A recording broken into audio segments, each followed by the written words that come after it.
อย่าลืมกดติดตามและกดกระดิ่งเพื่อไม่ให้พลาดสาระความรู้ดีๆจากพวกเราอักษร Education พบกับรายการไม่รู้ไม่ได้นะ รายการที่ตอบโจทย์ปัญหาแบบเข้าใจง่ายทำได้ชัวร์ How to รวมข้อความ2ช่องใน Excel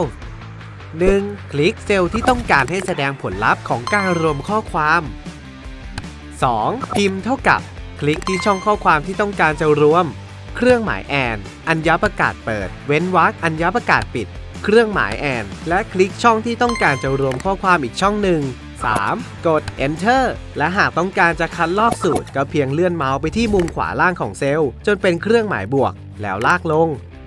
วิธีนี้ทำง่ายมากและประหยัดเวลาสุดๆ